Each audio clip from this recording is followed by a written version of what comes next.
राम राम सा देवी का चौथ जन्माते एक बार आपने बड़ा स्वागत है। हमारा नाम देवी। आप जब कभी भी जाते हैं अपने भगवान के स्थान तो आप अपने घर से ही लड्डू बना कर ले जाए तो भगवान बहुत प्रसन्न होंगे और आपके ऊपर कृपा बनाए रखेंगे। तो मैं जा रही हूँ अपने माता कुलदेवी के स्थान, तो मैं अपने घर से ही भोजन बना के ले जाती हूँ और प्रसाद भी बना के ले जाती हूँ, तो भगवान बहुत खुश होते हैं। आप क्या करते हैं जब भी जाते हैं अपने भगवान देवी देवताओं के स्थान, तो आप जल्दबाजी में जाते हैं और जल्दबाजी में ही आते हैं। तो वहीं कहीं दुकान से या ठेले से आप प्रसाद ले लेते हैं और वहीं चढ़ा देते हैं, तो भगवान खुश नहीं होते हैं। तो इसलिए आप अपने घर से ही प्रसाद बना के ले जाइए तो भगवान बहुत खुश होते हैं। उनकी कृपा और उनके आशीर्वाद हमारे ऊपर बनाए रखते हैं वो। तो मेरा कहना आपसे यही है, आप जब कभी भी जाते हैं आप देवी देवताओं के स्थान, तो अपने घर से ही प्रसाद बना के ले जाइए देसी घी में और शुद्ध घी में, तो भगवान बहुत खुश होते हैं और उनकी कृपा और उनके आशीर्वाद हमारे घर पे और हमारे ऊपर बनाए रखते हैं। हमारे घर पे संकट आता है वो भी दूर कर देते हैं। तो गैस चालू कर कर कढ़ाई ऊपर रख दी। अब इसमें डाल देते हैं कढ़ाई में घी 250 ग्राम। तो मैं आज कुलदेवी के लिए अपने घर से ही लड्डू बना के ले जाऊंगी, तो इसमें डाल दिया मैंने 250 ग्राम घी गाय का। तो अपने घर का ही बना हुआ प्रसाद ले जाए। तो इसमें डाल देते हैं हम छोटी सी नारियल की टुकड़ी। तो मैंने इसमें 150 ग्राम नारियल की टुकड़ी काट कर रख ली। अब घी में इसको भून लिया मैंने। तो घी में भून लिया तो भूनने से इसका स्वाद दुगना बढ़ जाएगा। तो इसको नारियल की टुकड़ी को भून कर बाहर निकाल दिया। अब इसमें डाल देंगे काजू 150 ग्राम, इसको भी अच्छी तरह से भून लेंगे और घी में भून कर बाहर निकाल लेते हैं। सिर्फ हमें 2 मिनट ही भूनना है, ज़्यादा नहीं भूनना है इसको, काजू को। अब इसमें डाल देते हैं हम बादाम। बादाम को अच्छी तरह से भून लेंगे 2 मिनट। थोड़ा सा सुनहरा कलर होते ही बाहर निकाल लेना है इसको। तो इसको बादाम को भी घी में भून कर इसको बाहर निकाल दिया। अब डालेंगे हम किशमिश। किशमिश को घी में अच्छी तरह से भून लेंगे और किशमिश घी में भूनने के बाद इसको बाहर निकाल लेते हैं। ज़्यादा नहीं भूनना है इसको, क्योंकि किशमिश है हमारी तुरंत फूल जाती है घी में डालते ही। घी में भूनने से क्या हमारे इस लड्डू का स्वाद है दुगुना बढ़ जाएगा, खाने में इतना टेस्टी होगा, तो भगवान भी हमारे खुश होंगे। अब इसमें डाल देते हैं गोंद। तो गोंद को भी घी में अच्छी तरह से इसका फूला बना लेंगे। ये लड्डू खाने में इतने स्वादिष्ट है, आप घर पर भी बना सकते हैं सर्दियों में। अब सर्दियों का मौसम है तो आप सर्दियों में बना सकते हैं अपने बच्चों के लिए, परिवार के लिए। पर मैं बना रही हूँ अपनी माता जी के लिए। तो मैं जा रही हूँ माता जी का स्थान दर्शन करने के लिए, तो इसलिए मैंने सोचा क्यों नहीं हम अपने घर से ही प्रसाद बना के ले जाए तो भगवान बहुत खुश होते हैं। और हमेशा अपने घर से ही बना के ले जाए तो भगवान बहुत प्रसन्न होते हैं और उनकी कृपा उनका आशीर्वाद भी हमारे ऊपर रहता है। अब इसमें और घी डाल देते हैं। गूंद को अच्छी तरह से भून कर बाहर निकाल दिया। अब और इसमें 500 ग्राम घी डाल देते हैं, यानी आधा किलो। तो 1 किलो घी में ये प्रसाद बनेगी। अब इसमें डाल देते हैं गेहूं का आटा 500 ग्राम, आधा किलो। इसको ही हमें धीमी आंच पर भूनना है सुनहरा कलर होने तक। तो आप जब भी जाए अपने देवी देवताओं के दर्शन करने के लिए और देवी देवता के स्थान पर जाते हैं तो अपने घर से ही प्रसाद बना कर ले जाइए, मेरा कहना तो यही है। और कौन कौन अपने घर से भगवान का प्रसाद बना कर ले जाते हैं कमेंट करके ज़रूर बताना। और ये मेरा वीडियो आपको अच्छी लगी तो लाइक शेयर भी कर देना। एंड अभी तक मेरे चैनल पे नए हैं तो प्लीज़ मेरे चैनल को सब्सक्राइब करके घंटे वाला बटन दबा दीजिए, तो सबसे पहला नोटिफिकेशन आपके फ़ोन पर आए और आप देख कर भी बना सकते हैं। तो धीरे धीरे धीमी आंच में इसको 10 मिनट हो गए आटे को भूनते हुए, धीरे धीरे इसका कलर भी चेंज होने लगा है। तो आटा हमारा सुनहरा कलर होने लगा है। तो ये हमारा आटा सीख कर भी तैयार हो गया।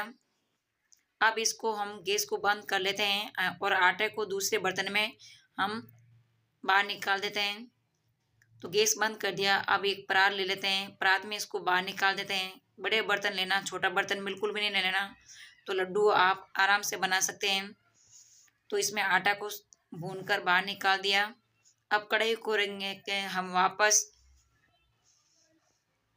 तो आटे को बाहर रख दिया दूसरे बर्तन में। अब इसको काजू और बादाम को हम कूट लेंगे। तो कूटने में हम कूट लेते हैं, आप अगर मिक्सी में भी इसको दरदरा पीस सकते हैं, पर मैं इसको कूट रही हूँ। छोटे छोटे पीस में टुकड़ी बनाना है, तो अच्छी तरह से इसको कूट लेंगे और छोटे छोटे पीस इसका टुकड़ी बना लेंगे। तो खाने में ये बहुत स्वादिष्ट होगा। मिक्सी में पीसने से इसका पाउडर बन जाता है तो इतना खाने में स्वादिष्ट नहीं होता। तो अब काजू को और बादाम को मैंने पीस लिया और गैस चालू कर वापस कढ़ाई रख दी। अब इसमें डाल देते हैं 150 ग्राम घी। तो 150 ग्राम घी थोड़ा सा गर्म हो गया। अब इसमें डाल देते हैं गुड़। तो 1 किलो गुड़ ले लिया। अब इसको चाशनी नहीं बनानी, हमें इसको मेल्ट करना है, सिर्फ पिघलाना है। ज़्यादा हमें इसकी चाशनी बिल्कुल भी नहीं बनाना। अगर आप चाशनी बना दी तो ये हमारा जो लड्डू है वो कड़क हो जाएगा। तो इसको सिर्फ मेल्ट करना है, इसको सिर्फ घी में पिघलाना है, ज़्यादा नहीं, और वो भी धीमी आंच पर पिघलाना है। धीमी आंच पर ही पिघलाओगे तो ये हमारा गुड़ मेल्ट हो जाएगा। तो गुड़ हमारा अच्छी तरह से मेल्ट हो गया, अच्छी तरह से ये पिघल कर तैयार हो गया। तो गैस बंद कर देते हैं और कढ़ाई को नीचे उतार लेते हैं। अभी जो हमारा वो आटा था भुना हुआ, इसमें डाल देते हैं हम ड्राई फ्रूट, काजू बादाम। आपकी इच्छा अनुसार आप कोई भी ड्राई फ्रूट डाल सकते हैं लड्डू में। तो इसमें मैंने डाल दिया ड्राई फ्रूट, काजू बादाम किशमिश। अब इसमें डाल देते हैं 250 ग्राम पिसा हुआ धनिया, और खोपरा का मैंने कद्दूकस कर लिया, एक नारियल का कद्दूकस कर इसका बुरादा बना लिया। ये सब चीज़ें इसको अच्छी तरह से मिक्स कर लेते हैं। अच्छी तरह से मिक्स कर हम इसमें डालेंगे जो हमारा गुड़ का हमने ये चाशनी बनाई थी वो डालेंगे। तो मैंने अच्छी तरह से इसको मिक्स कर लिया सभी ड्राई फ्रूट और नारियल को। अब इसमें डाल देते हैं ये गुड़ मेल्ट हुआ, जो हमने गुड़ इसको मेल्ट किया था पिघला कर, वो डाल देते हैं हम इसमें। और गुड़ और सभी ड्राई फ्रूट को कर लेंगे मिक्स अच्छी तरह से। तो अच्छी तरह से करना है चम्मच से, तो हमारे लड्डू बहुत स्वादिष्ट बनेंगे। तो आप जब भी जाए अपने देवी देवता के स्थान, तो आप अपने घर से ही प्रसाद बना कर ले जाए। और प्रसाद बनाते समय, प्रसाद बनाना शुरू करते हैं तब क्या बोलना है कि हे भगवान, हम आपके मंदिर आ रहे हैं, आप हमारे ऊपर कृपा करें और हमें आशीर्वाद दें। कल हम आपके मंदिर आ रहे हैं और आपके आशीर्वाद हमारे घर पर और हमारे ऊपर बनाए रखे। जो भी हमारे घर पर बाधा और संकट आए वो दूर करना। तो भगवान तुरंत आपकी सुनेंगे और आपके ऊपर आशीर्वाद बनाए रखेंगे। तो दोनों हाथों से हम लड्डू बना लेंगे। तो इसी तरह हम लड्डू बनाएंगे अपनी माता रानी कुल देवी के लिए। तो हमारी माता रानी बहुत खुश होती हैं, उनका आशीर्वाद बनाए रखते हैं। और जब हम घर से रवाना होते हैं तो हमें कहना है कि हे माता रानी, हम आपके मंदिर आ रहे हैं, आप हमारी रक्षा करना। तो आप जब भी कोई भी बस या साधन लेके जाते हैं तो आपकी वो रक्षा करती हैं, आपका कवच बनकर आपके साथ रहती हैं। आपको कोई दिक्कत नहीं आती है, रास्ते में कोई एक्सीडेंट नहीं होगा और आपके साथ साथ रहेगी और घर आने तक हमारा साथ देंगी माता रानी। तो अब मैंने लड्डू बना लिए और घर से मैं हो रही हूँ रवाना। तो ये लड्डू बना लिए और मैंने साथ में पूड़ी पराठा भी बनाया था माता जी के लिए। तो साथ में मैंने लड्डू पराठा पूड़ी वो भी बनाए और माता रानी के लिए मैंने ड्रेस भी पैक रखी जो हम पहनते हैं औरतें श्रृंगार हमें, तो वो मैंने श्रृंगार और एक ड्रेस रख ली और भैरू जी के लिए भी रख ली। तो जब भी आप माता रानी के जाते हैं तो अपने माता जी के साथ आप भैरू जी के लिए भी ड्रेस लेके जाइए, तो वो बहुत खुश होते हैं। अगर आप माता जी के लिए ड्रेस ले जाएंगे और भैरू जी के नहीं ले जाएंगे तो माता रानी बिल्कुल भी खुश नहीं होंगे। क्यों? माता जी की वो भैरू जी चेले हैं, तो इसलिए चेला और गुरु जी के लिए दोनों के लिए लेके जाना है, तब हमारी माता रानी खुश होती है। अब मैं जा रही हूँ माता रानी के लिए। घर से हो गए सब बच्चे और हम रवाना माता जी के लिए दर्शन करने के लिए। तो जब भी आप जाए तो आप माता रानी जी के सामने हाथ जोड़कर फिर रवाना होना। तो अब सब मोटरसाइकिल पे बैठ गए और रवाना हो गए। तो मोटरसाइकिल तो रख देंगे हम चौराहे पर और फिर बाद में बैठेंगे हम बस में, फिर जाएंगे। तो माता रानी हमारे साथ रहेगी और उनकी आशीर्वाद, उनकी कृपा हमारे ऊपर रहेगी।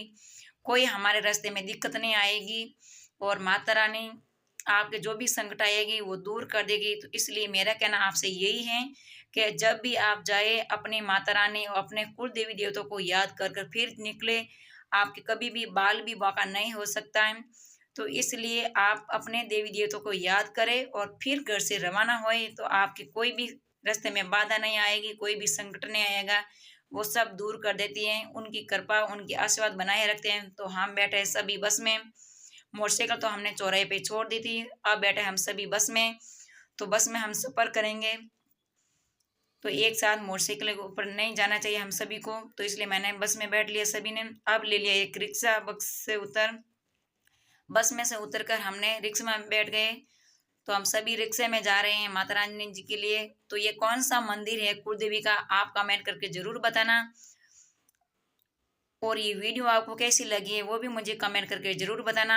आप अपने घर से जब भी जाते हैं कुल देवी देवताओं के मंदिर, तो प्रसाद अपने घर से बनाकर ले जाते हैं या नहीं ले जाते हैं, वो भी मुझे कमेंट करके जरूर बताना। और मेरी वीडियो अच्छी लगी है तो लाइक शेयर, और अभी तक मेरे चैनल पे नए हैं तो प्लीज़ मेरे चैनल को सब्सक्राइब कर घंटी वाला बटन दबा दीजिए, तो सबसे पहला नोटिफिकेशन आपके फ़ोन पर आए और आप देखकर बना सकते हैं। तो ये आ गए हमारा माता जी का मंदिर। तो हम जा रहे हैं माता जी के मंदिर दर्शन करने के लिए।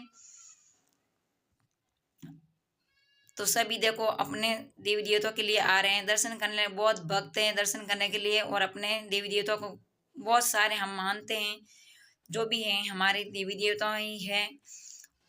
तो हम आ गए मंदिर में। ये कौन सा मंदिर है कमेंट करके जरूर बताना। तो मैं आ गई हूँ यहाँ दर्शन करने के लिए अपनी कुलदेवी के लिए। तो ये कहाँ पर मंदिर है, कौन सा गांव है, कौन सा शहर है, वो कमेंट करके जरूर बताना। तो यहाँ करेंगे दर्शन, फिर बच्चे यहाँ इधर उधर घूमेंगे। तो आ गया मंदिर, अब सभी हम करेंगे दर्शन माता रानी का, कुलदेवी का। तो बहुत सारे लोग हैं यहाँ मंदिर के अंदर। तो यहाँ हम भगवान के मंदिर में आते ही पहले बज जाएंगे घंटी। तो माता जी को ध्यान होता है हमारा भक्त और चेला आ गया है, माता जी हमारा इंतजार कर रहे थे मंदिर। तो ये सभी भक्त यहाँ दर्शन करें और माता जी का दर्शन कर लिया। यहाँ आ गए हम बाहर, माता जी की एक बहुत बड़ी मूर्ति लगी हुई है इनका दर्शन करने के लिए। तो ये कौन सा मंदिर है और किस गांव में आया हुआ है कमेंट करके जरूर बताना।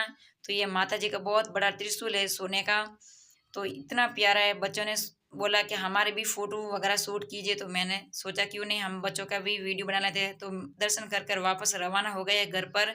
वीडियो अच्छी लगी है तो लाइक शेयर कर देना, कमेंट बॉक्स में जरूर बताना ये कौन सा गाँव में आया हुआ है वीडियो मंदिर। पसंद आवे तो लाइक और शेयर कर दीजो। आज तक आप यूट्यूब चैनल माते नया हो तो प्लीज हमारे चैनल ने सब्सक्राइब कर घंटे वाला बटन दबा दीजो। तो ये नवे वीडियो तो बड़ मिला, जब तक राम राम सा।